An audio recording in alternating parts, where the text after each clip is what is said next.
Warahmatullahi wabarakatuh. Semangat terus ya anak-anakku sekalian untuk mau belajar dengan penuh prestasi. Nah, pada kesempatan ini kita akan membahas kerajinan berbahan keras. Selamat mengikuti ya.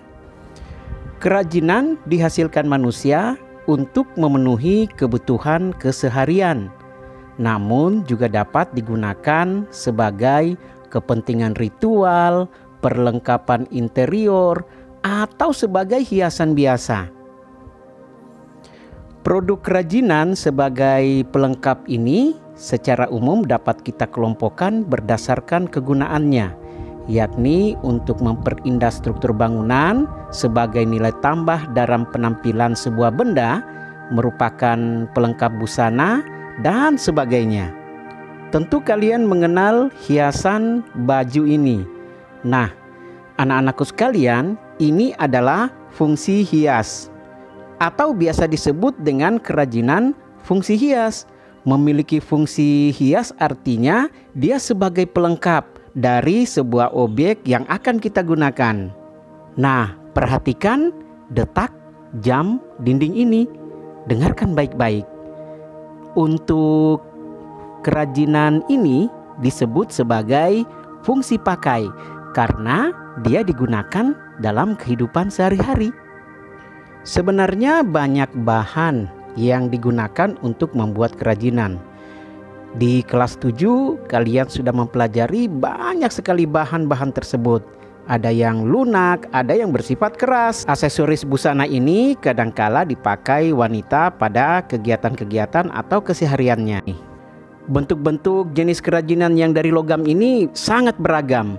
Yang ditampilkan kali ini hanya sebagian saja, tetapi ada yang berukuran besar, kecil, atau yang pipih. Nah, untuk jenis kerajinan logam sendiri, sifatnya ini mudah korosi oleh udara, maka kadang dilapisi dengan krom atau lapisan emas murni. Ada pula yang melapisinya dengan cat. Oleh sebab itu, perawatan pada produk kerajinan logam cukup membutuhkan perhatian agar tidak cepat pudar.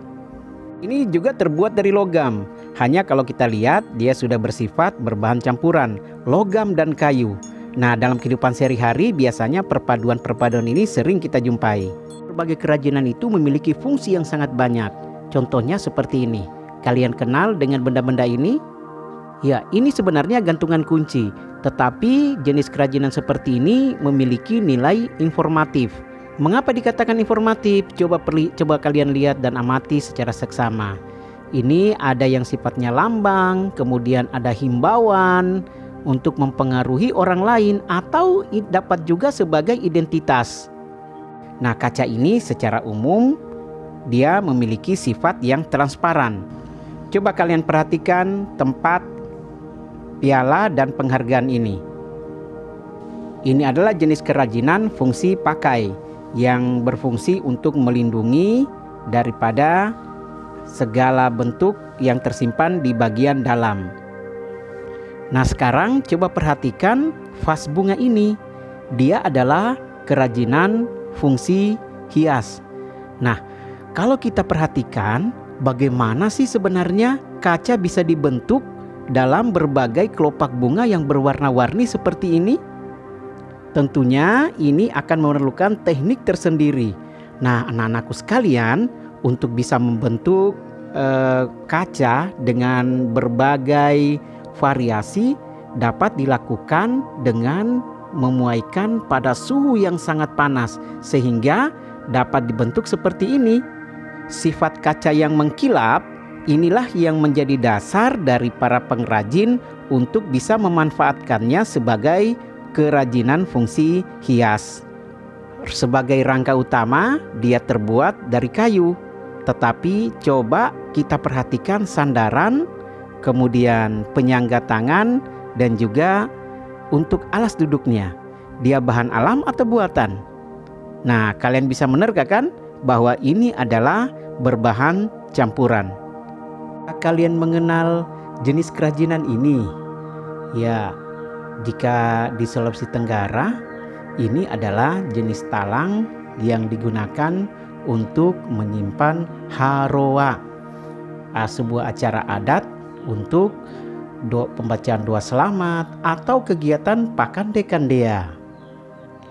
Kalian tahu jenis bahan yang digunakan untuk membuat kerajinan ini? Ya, rotan. Sebuah bahan kerajinan yang bersifat keras dari bahan alam. Jika kita lihat muatan nilai dalam produk kerajinan ini, dia dapat bersifat fungsional karena difungsikan dalam kehidupan sehari-hari, bukan hanya untuk menyimpan harua pada saat kegiatan acara-acara tertentu, tetapi dapat pula digunakan sehari-hari.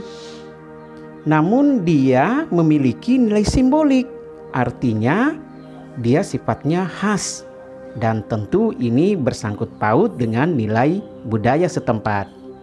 Untuk membuat kerajinan jenis ini tentunya banyak faktor yang dipertimbangkan. Ada estetika, misalnya daya pikat, keserasian, kemudian juga ada kondisi lingkungan dengan mempertimbangkan budaya dan bahan yang terdapat di alam. Sedangkan faktor teknisnya tentu dia dikerjakan secara manual.